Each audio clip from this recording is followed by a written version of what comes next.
నమస్కారం ఘంటారావానికి స్వాగతం. ముందుగా ప్రధానాంశాలు. డిజిటల్ టెక్నాలజీతో సామాన్యులకు సర్కార్లో భాగస్వామ్యం, ప్రభుత్వానికి పేదలకు మధ్య అంతరం తొలగిస్తున్నామన్న మోదీ.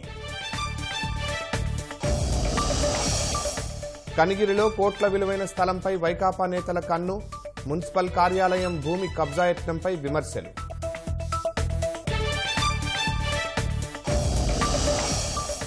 సత్యసాయి జిల్లాలో తాగునీటి కోసం మహిళల ఆందోళన, పైప్ లైన్లు బాగు చేయాలని ఖాళీ బిందెలతో నిరసన.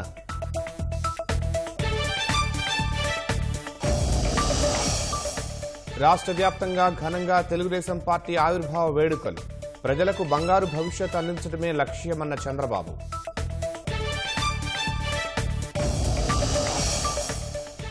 జమ్మూ కశ్మీర్లో లోయలో పడిన కారు, 10 మంది దుర్మరణం.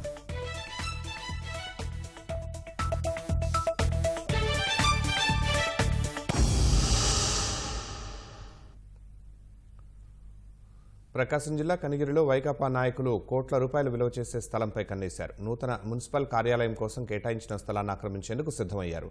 గత ప్రభుత్వాల హయాంలో మున్సిపల్ కార్యాలయం కోసం కొత్తూరు సమీపంలో 1 ఎకరం స్థలాన్ని కేటాయించారు.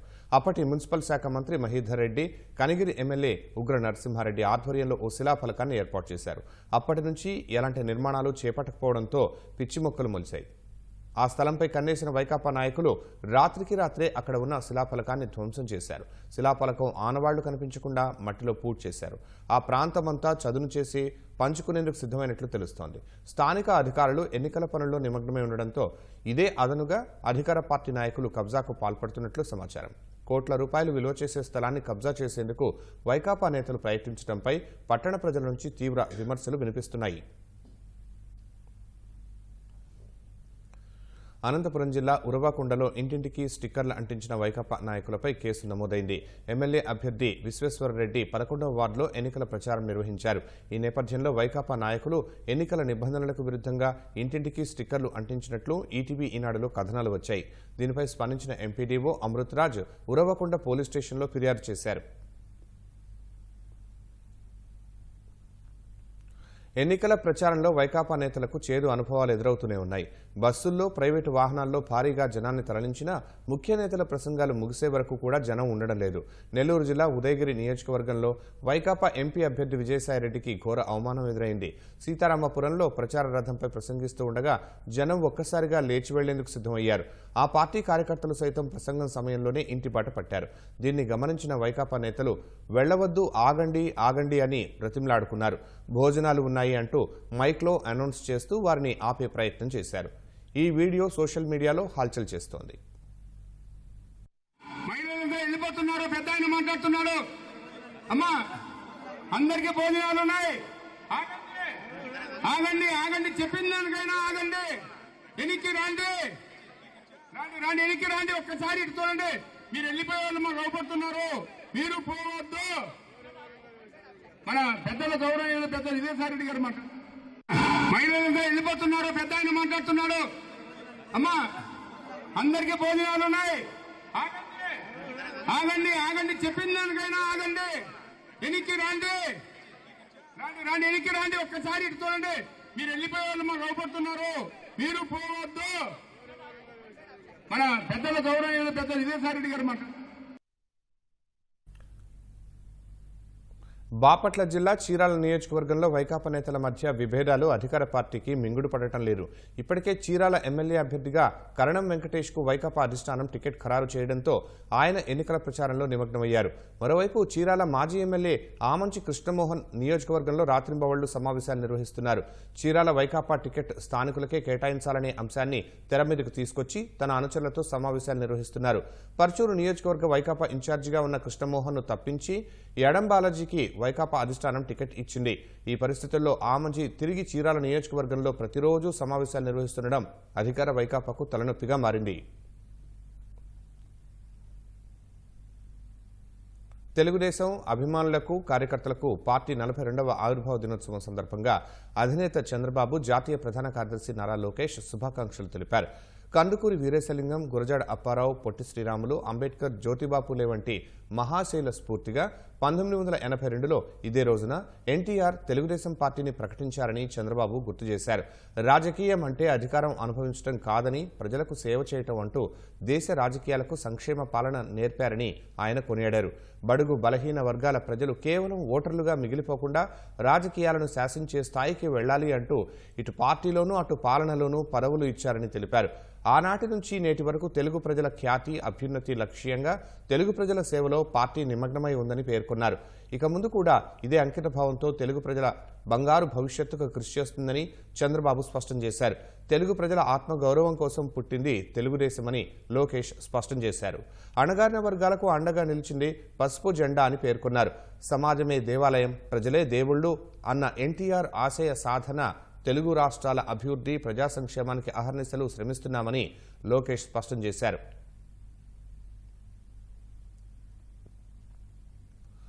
ఉండవల్లిలోని చంద్రబాబు నివాసంలో తెలుగుదేశం పార్టీ ఆవిర్భావ దినోత్సవ వేడుకలు ఘనంగా జరిగాయి. ఈ కార్యక్రమంలో చంద్రబాబు సతీమణి నారా భువనేశ్వరి పాల్గొన్నారు.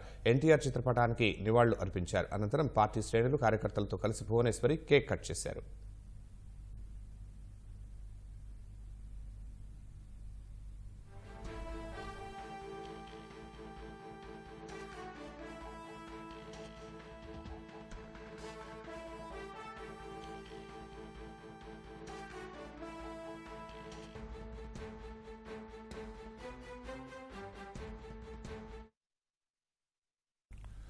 ముఖ్యమంత్రి జగన్ మోసపూరిత వాగ్దానాలు చేశారని తెలుగుదేశం ఎంపీ కనకమెడల రవీంద్రకుమార్ ఆరోపించారు. 144 హామీలు అమలు చేయకుండా మడమ తిప్పారని మండిపడ్డారు. వివేక హత్య పేరుతో రాజకీయ లబ్ధి పొందేందుకు మరో కుట్రకు తెరలేపారని ఆగ్రహం వ్యక్తం చేశారు. వివేకాను ఎవరు హత్య చేశారో ప్రజలకు తెలుసన్నారు. దురదృష్టవశాత్తు యేసుక్రీస్తు భక్తులమని చెప్పుకునేవారు యేసుక్రీస్తు ఆశయాలైనటువంటి ప్రేమ, కరుణ, క్షమ, త్యాగం ఇలాంటివన్నీ కూడా వాళ్ళ డిక్షనరీలో ఆ పదాలను తొలగించి కక్ష, కార్పుణ్యం, విధ్వంసం, వినాశనం అనేటటువంటిది యేసుక్రీస్తు భక్తులుగా చెప్పుకునేటటువంటి దుర్మార్గపు పరిస్థితి ఏర్పడటం దురదృష్టకరం. జగన్మోహన్ రెడ్డి గారు అమాయకమైనటువంటి మనస్తత్వం ప్రజల దగ్గర వ్యక్తం చేస్తూ ప్రజలను మరొకసారి మోసం చేయటానికి సిద్ధమయ్యారు. అందులో భాగంగానే వివేకానందరెడ్డి హత్యను ప్రస్తావిస్తూ తన ఎన్నికల ప్రచార కార్యక్రమంలో ప్రారంభంగా ఆ భగవంతునికి చిన్నాన్న వివేకాకి మాత్రమే తెలుసు ఎవరు హత్య చేశారో అనేది. అంటే మాట్లాడాయనకు కూడా తెలుసు కదా, ఎవరు చేశారో అది బయటపట్టలేదు. నిజం బయటికి రాలేని అవకాశం ఉన్నటువంటి వాళ్ళిద్దరిని ఉపయోగించుకున్నాడు. ఒకటి దేవుణ్ణి, చనిపోయినటువంటి చిన్నాన్నని. వాళ్ళిద్దరూ కూడా బయటకు వచ్చి వెలుగులో వాస్తవాలు చెప్పలేరు. వెలుగులో కొన్ని వాస్తవాలు చెప్పదలిసిన జగన్మోహన్ రెడ్డి గారు వాళ్ళిద్దరి మీద నెట్టేసి ఆయన తప్పించుకున్నాడు. తెలుగుదేశం అధినేత చంద్రబాబు మాజీ మంత్రి దేవినేని ఉమామహేశ్వరరావుకు అసెంబ్లీ, పార్లమెంట్ ఎన్నికల సమన్వయ బాధ్యతలు అప్పగించారు. ఇప్పటికే ఉన్న రాష్ట్ర ప్రధాన కార్యదర్శి హోదాతో పాటు అదనపు బాధ్యతలు అప్పగించారు. ఈసారి ఎన్నికల్లో సీట్ల సర్దుబాటు కారణంగా పోటీ చేయలేకపోతున్న దేవినేని ఉమకు పార్టీలో కీలక బాధ్యతలు ఇచ్చారు. పార్టీ నేతలు, కార్యకర్తలు ఉమకు పుట్టినరోజు శుభాకాంక్షలు తెలిపారు.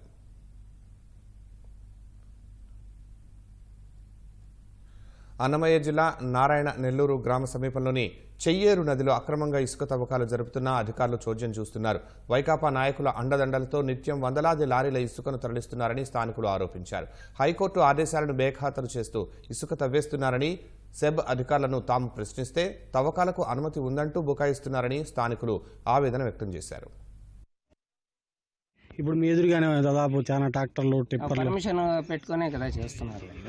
అదే సార్, హైకోర్టే పర్మిషన్ లేదా ఆఫ్ చేయమని ఇచ్చారు కదా, దానిపైన మీకు హైకోర్టు ఆర్డర్ కాపీ కలెక్టర్ కూడా రిపోర్ట్ ఆల్రెడీ ఇష్యూడ్ ఉన్నట్లున్నాయి కదా, ఆల్రెడీ ఇష్యూడ్ ఉండేవి రన్ అవుతుండదు. సో నారాయణ నెల్లూరు క్వారీ అనుమతి ఉంది. వాళ్ళు మైన్స్ వాళ్ళు చెప్పడం ప్రకారం సో మీరు రన్ అవుతుంది. ఓకే సార్, మైనింగ్ వాళ్ళు వచ్చి మైనింగ్ వాళ్ళతో మాట్లాడితే క్వారీ ఉందని చెప్పారు. Okay sir, thank you sir. Permission ఉంది, మంచిగా సార్.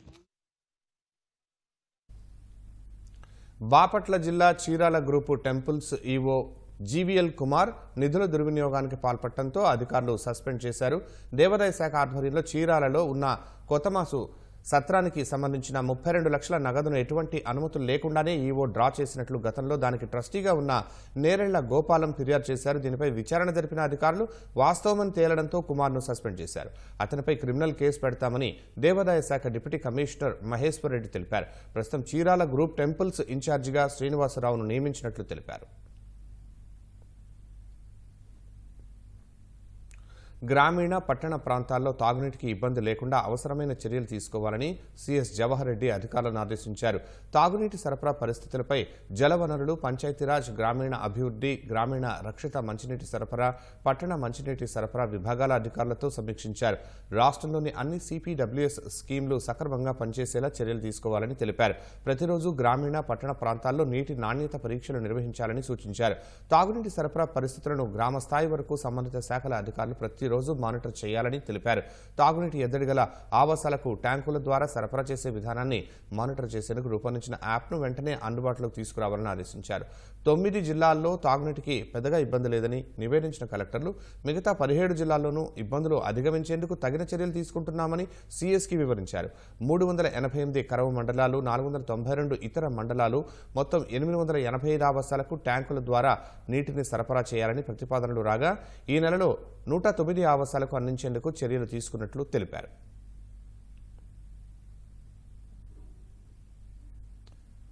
వర్సిటీలను రాజకీయ కేంద్రాలుగా మార్చి సీఎం జగన్ భ్రష్టు పట్టిస్తే ఆయన ప్రభుత్వంలో అత్యున్నత అధికారి మేనలుడి కోసం ద్రవిడ విశ్వవిద్యాలయం నిబంధనలనే కాలరాశారు.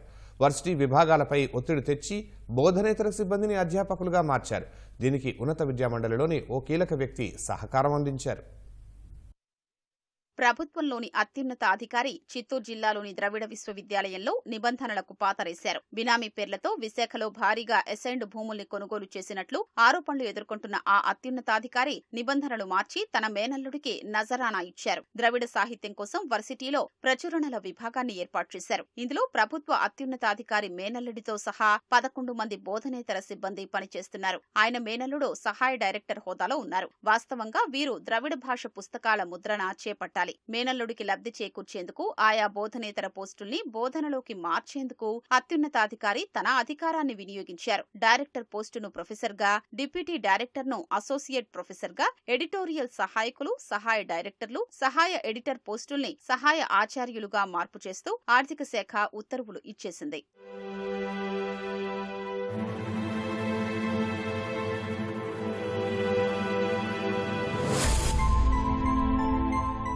ఉమ్మడి ఏపీలో 1999లో ఇచ్చిన ఉత్తర్వుల ప్రకారం సహాయ ఆచార్యుల భర్తీకి దేశవ్యాప్తంగా ప్రకటన ఇచ్చి నియామక ప్రక్రియ చేపట్టాలి. యూజీసీ మార్గదర్శకాల ప్రకారం బోధనేతర పోస్టుల్ని బోధనలోకి మార్చకూడదని ఉమ్మడి ఏపీలోని అన్ని విశ్వవిద్యాలయాలు, ఉన్నత విద్యామండలికి 2007 మార్చి 23న ప్రభుత్వం ఆదేశాలిచ్చింది. ఈ రెండింటికి విరుద్ధంగా ద్రవిడ వర్సిటీలో బోధనేతర పోస్టుల్ని బోధనా విభాగంలోకి మార్చారు. దీన్ని ఆడిట్ విభాగం మొదట తప్పుబట్టింది. ఆర్థిక శాఖ అనుమతిచ్చాక ఆడిట్ విభాగానికి ఏంటంటూ అత్యున్నతాధికారి ప్రశ్నించడంతో ఆ అభ్యంతరాలు తొలగిపోయాయి. వర్సిటీలోని బోధనేతర పోస్టుల్ని బోధన పోస్టులుగా మార్చేందుకు మొదట ఉన్నత విద్యామండలి తరపున కమిటీ ఏర్పాటు చేశారు. ఇందులో ఆంధ్ర, శ్రీ వెంకటేశ్వర వర్సిటీలకు చెందిన ప్రొఫెసర్లు సత్యనారాయణ, శ్రీకాంత్ రెడ్డి, బాబీ వర్ధన్ సభ్యులుగా, ఉన్నత విద్యామండలికి చెందిన శ్రీరంగం కన్వీనర్ గా ఉన్నారు. ఈ కమిటీలో సభ్యుడిగా ఉన్న శ్రీకాంత్ రెడ్డి వెంకటేశ్వర యూనివర్సిటీ వీసీ అయ్యారు. కమిటీ అనుకూలంగా నివేదిక ఇచ్చేందుకు ఉన్నత విద్యామండలిలోని కీలక అధికారి చక్రం తిప్పారు. విద్యార్హతలు ఉన్నందున బోధనేతర విభాగంలో పనిచేస్తున్నప్పటికీ వీరు తరగతులు చెబుతున్నట్లుగా నివేదికలో తెలిపారు. పాఠాలు బోధిస్తున్నందున వీరిని ఆచార్యులుగా మార్చవచ్చని కమిటీ సిఫార్సు చేసింది. ఆ నివేదికను వర్సిటీ పాలకవర్గంలో పెట్టి ఆమోదించేశారు. అనంతరం దాన్ని ప్రభుత్వానికి పంపి బోధనా పోస్టులుగా మార్చేశారు. అత్యున్నతాధికారి మేనల్లుడు ఒక్కరికే ప్రయోజనం కల్పిస్తే ఇబ్బందులు వస్తాయని ఆ విభాగంలో పనిచేస్తున్నందున 11 మందిని మార్చారు. ప్రస్తుతం వీరు తమకు పదోన్నతులు కల్పించాలంటూ ఒత్తిడి చేస్తున్నారు. ప్రచురణ విభాగంలో నియమించేందుకే ముగ్గురికి అర్హత లేదని, విద్యార్హతలు లేకుండా వారిని తీసుకున్నారని గతంలో 2 విశ్రాంత వీసీలతో ఏర్పాటు చేసిన కమిటీ నివేదించింది. దాని ప్రకారం వారిని ఉద్యోగాల నుంచి తొలగించాల్సి ఉండగా ఇప్పుడు ఏకంగా బోధనా పోస్టుల్లోకి తీసుకున్నారు. మాయమాటలతో మేడలు కట్టే వైకాపా సర్కార్ పర్యాటక రంగంలో పెట్టుబడులపై ఏకంగా అబద్ధాల రిసార్ట్లు కట్టేసింది. విశాఖ పారిశ్రామిక సదస్సులో టూరిజం రంగానికి వేల కోట్ల పెట్టుబడులంటూ ఊదరగొట్టగా అందులో కనీసం 20% కూడా అమల్లోకి రాలేదు. ఏపీ అంటేనే పర్యాటక సంస్థలు వెనుకంజ వేస్తున్నాయి. టూరిజం రిసార్ట్ల ముసుగులో రిషికొండపై రాజభవనం కట్టుకోవడం తప్ప జగన్ ఒరగబెట్టిందేమీ లేదనే విమర్శలు వినిపిస్తున్నాయి. జగన్ జమానాలో రాష్ట్రంలో పర్యాటకాభివృద్ధి పడకేసింది. ఏపీలో పర్యాటక రంగం అభివృద్ధికి అప్పులివ్వడానికి బ్యాంకులే కాదు, పెట్టుబడులు పెట్టేందుకు పారిశ్రామికవేత్తలు ముందుకు రాలేదు. గతేడాది విశాఖ వేదికగా నిర్వహించిన పెట్టుబడిదారుల సదస్సులో 17,127 కోట్ల రూపాయల పెట్టుబడులకు ఒప్పందాలు కుదుర్చుకున్నారని ప్రభుత్వం ఘనంగా ప్రకటించుకుంది. ఏకంగా 39,170 మందికి ఉద్యోగాలు లభిస్తాయని ఆశలు రేపింది. కానీ ఆ ఒప్పందాల్లో కేవలం 3,094 కోట్ల రూపాయల పెట్టుబడులు మాత్రమే సాకారమయ్యాయి. మొత్తం 20 ప్రాజెక్టులు చేపట్టగా కేవలం 3 ప్రారంభమయ్యాయి. విజయవాడలో ఒక హోటల్, బాపట్లలో బీచ్ రిసార్టు, సత్యసాయి జిల్లాలో వెల్నెస్ సెంటర్ మినహా మిగిలిన 17 ప్రాజెక్టుల పనులు వివిధ దశల్లోనే ఉన్నాయి. మిగిలిన సంస్థలతో పెట్టుబడులు పెట్టించేలా 2 ఉన్నత స్థాయి కమిటీలు ఏర్పాటు చేశామని ప్రభుత్వం ప్రకటించినప్పటికీ ఫలితం కనిపించడం లేదు.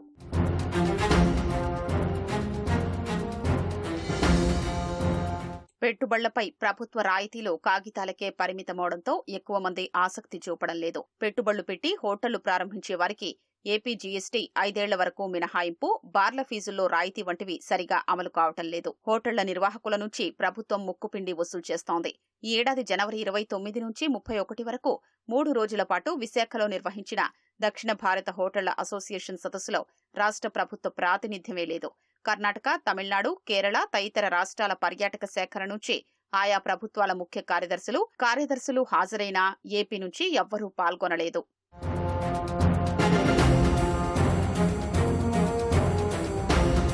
పెట్టుబడిదారులకు ప్రోత్సాహకాలు ఇచ్చి రాష్ట్రాన్ని ప్రముఖ పర్యాటక కేంద్రంగా మారుస్తామని పోజులు కొట్టే జగన్ సుదూరాల నుంచి విశాఖ నగర సందర్శనకొచ్చే పర్యాటకులకు సౌకర్యంగా ఉండే రుషికొండపై రిసార్టు కూల్చేశారు. 450 కోట్ల రూపాయలతో రాజభవనం నిర్మించుకున్నారు. పాడైన రిసార్టులు, హోటళ్ల ఆధునికీకరణ కోసం ప్రభుత్వం నుంచి రాష్ట్ర పర్యాటకాభివృద్ధి సంస్థకు ₹1 అయినా కేటాయించలేదు. బ్యాంకు నుంచి అప్పు తెచ్చుకోవాలని అనుమతులిచ్చి చేతులు దులిపేసుకున్నారు. ఆస్తులు తనఖా పెట్టుకుని అప్పు ఇవ్వాలని పర్యాటకాభివృద్ధి సంస్థ అధికారులు ఏడాదిన్నరగా బ్యాంకుల చుట్టూ తిరుగుతున్నారు. చాలా రోజుల తర్వాత స్టేట్ బ్యాంక్ ఆఫ్ ఇండియా ముందుకొచ్చినా రుణ మొత్తం ఇంకా విడుదల చేయలేదు.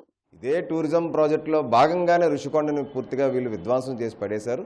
తూతూ మంత్రంగా ఏవో ప్రాజెక్టులు మొదలు పెడతామని చెప్పినటువంటిది ఇప్పుడు ప్రజెంట్ మంత్రి రోజా ఏ ఒక్క టూరిజం ప్రాజెక్ట్ని తీసుకొచ్చి ఇవాళ వరకు విశాఖకి ఇవాళ తలమానికంగా మేము తీసుకొచ్చామని చెప్పుకోవడానికి ఒక ప్రాజెక్ట్ కూడా తీసుకురాలేదు.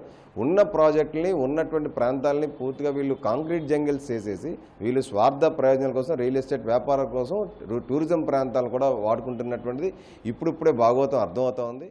రాష్ట్ర పర్యాటకాభివృద్ధి సంస్థకు ప్రభుత్వం నుంచి ప్రోత్సాహం లేకపోగా ఉన్న ఆస్తుల్ని పర్యాటకుల కోసం అమలు చేస్తున్న వివిధ ప్యాకేజీలను ప్రైవేటు సంస్థల చేతుల్లో పెట్టేశారు. దాదాపు 15 రిసార్టులను ప్రైవేటు సంస్థలకు అప్పగించేందుకు ఎన్నికల కోడ్ వచ్చే ముందే రాష్ట్ర పర్యాటకాభివృద్ధి సంస్థ టెండర్లు పిలిచింది. దీనిపై ఈటీవీ, ఈనాడులో కథనాలు రావడంతో టెండర్ల ప్రక్రియ ఆపేశారు. అయినప్పటికీ నెల్లూరు జిల్లాలోని మైపాడు బీచ్ రిసార్టును ఇటీవలే ఒక ప్రైవేటు సంస్థకు కట్టబెట్టారు. రాష్ట్రేతర పర్యాటకుల కోసం అమలు చేస్తున్న ప్యాకేజీల్ని సైతం ప్రైవేటు సంస్థలకు కట్టబెట్టారు. ఇతర రాష్ట్రాల నుంచి తిరుమల వచ్చేవారికి ఏపీటీడీసీ ఆధ్వర్యంలో కొన్నేళ్లుగా ప్రత్యేకంగా బస్సు ప్యాకేజీ అమలు చేస్తున్నారు. బెంగళూరు, చెన్నై తదితర ప్రాంతాల నుంచి పర్యాటకుల్ని బస్సుల్లో తీసుకొచ్చి తిరుమల వెంకన్న దర్శనం చేయించి మళ్లీ అవే బస్సుల్లో వెనక్కి పంపుతారు. వారికి వసతి, భోజన సదుపాయం ఏపీటీడీసీయే సమకూర్చేది. ఆదాయం సమకూరే ఈ ప్యాకేజీని ఇటీవలే ప్రైవేటు సంస్థకు కట్టబెట్టారు. ఒక్కో టికెట్పై ప్రైవేటు సంస్థ ఏపీటీడీసీకి కమిషన్ చెల్లించనుంది. ఏపీటీడీసీ కోసం తితిదే రోజు కేటాయించే దాదాపు 1,100 దర్శన టికెట్లను అధికారులు ప్రైవేటు సంస్థల చేతుల్లో పెట్టినట్లయింది. దీనివల్ల టికెట్లు దుర్వినియోగమయ్యే ఆస్కారముంది. ఒక్క ఛాన్స్, ఈ అవకాశమే డ్వాక్రా సంఘాల ప్రగతిని పాతాళానికి నెట్టింది. పొదుపు, స్వయం ఉపాధిలో 1 కోటి మంది సభ్యులతో ఆదర్శంగా నిలిచిన మహిళా సంఘాలకు తీరని ద్రోహం చేసింది. ఒక్కసారి అధికారమిస్తేనే జగన్ 5 ఏళ్లలో వారి అవకాశాలను నిర్వీర్యం చేసి వెన్నువిరిచారు. అక్క చెల్లెమ్మ అంటూ గత ప్రభుత్వం అమలు చేసిన అనేక పథకాలకు పాతరేశారు. డ్వాక్రా సంఘాల మహిళలు 5 ఏళ్ల క్రితం దేశానికే దిక్సూచిగా నిలిచారు. ఇప్పుడు జగన్ సర్కార్ అసమర్థ విధానాలతో ప్రోత్సాహం కరువై దిక్కులు చూస్తున్నారు. జగన్ సీఎంగా బాధ్యతలు చేపట్టగానే ఏకంగా 7,500 మంది డ్వాక్రా మహిళలను రోడ్డున పడేశారు. పెళ్లి కానుక పథకాన్ని అమలు చేసేందుకు తెదేపా ప్రభుత్వం 2,500 మంది కళ్యాణమిత్రలను, చంద్రన్న బీమా పథకం అమలుకు 2,000 మంది బీమామిత్రలను, పశువుల పెంపకంలో రైతులకు చేయూతగా నిలిచేందుకు 3,000 మంది పశుమిత్రలను డ్వాక్రా మహిళల నుంచే నియమించింది. వీరంతా నెలకు 5,000 నుంచి 20,000 వరకు సంపాదించేవారు. అప్పట్లో వీరు ప్రతి పథకాన్ని లబ్ధిదారులకు చేరువ చేశారు. ఇలాంటి వారిని మరింత ప్రోత్సహించాల్సింది పోయి విధుల్లో నుంచే తీసేశారు.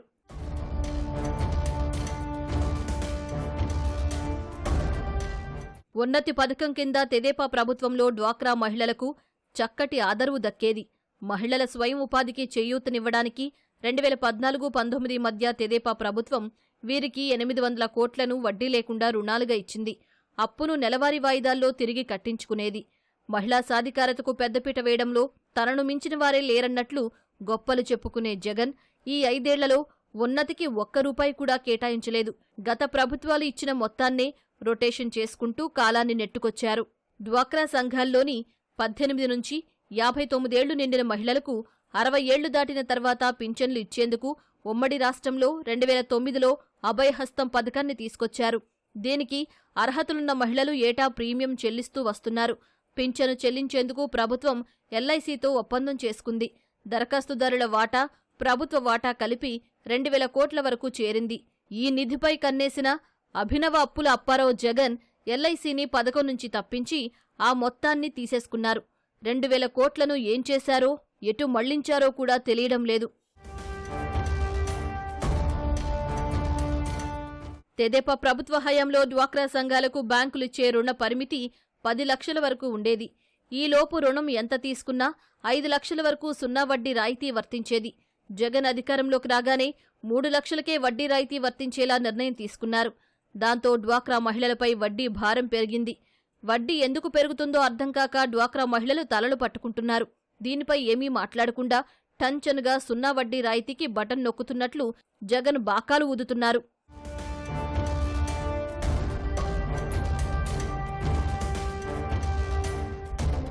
రాష్ట్రంలో ఎక్కడైనా ముఖ్యమంత్రి జగన్ బహిరంగ సభ ఉందన్నా, మంత్రులు, ఎమ్మెల్యేలు పాల్గొనే సమావేశాలు ఏర్పాటు చేస్తారన్నా డ్వాక్రా మహిళలు బెంబేలెత్తే పరిస్థితిని తీసుకొచ్చారు. అనారోగ్యమైన, అత్యవసర పనులున్నా సమావేశం ఉందంటే చాలు కిమ్మనకుండా వెళ్లాల్సొచ్చింది. లేకపోతే సంక్షేమ పథకాలు నిలిపేస్తామని అధికారులతో హుకుం జారీ చేయించారు. ఇది కేవలం ప్రభుత్వ కార్యక్రమాలకే పరిమితం కాలేదు. వైకాపా నిర్వహించిన ర్యాలీలు, 3 రాజధానుల పేరుతో చేపట్టిన గర్జనలు, సామాజిక సాధికారత సభలు, ప్లీనరీ వంటి పార్టీ సమావేశాలకు వర్తింపజేశారు. గతంలోనూ ప్రభుత్వ కార్యక్రమాలకు డ్వాక్రా మహిళల్ని తరలించడం ఉన్నా ఇంత స్థాయిలో బెదిరింపులు ఎప్పుడూ లేవు.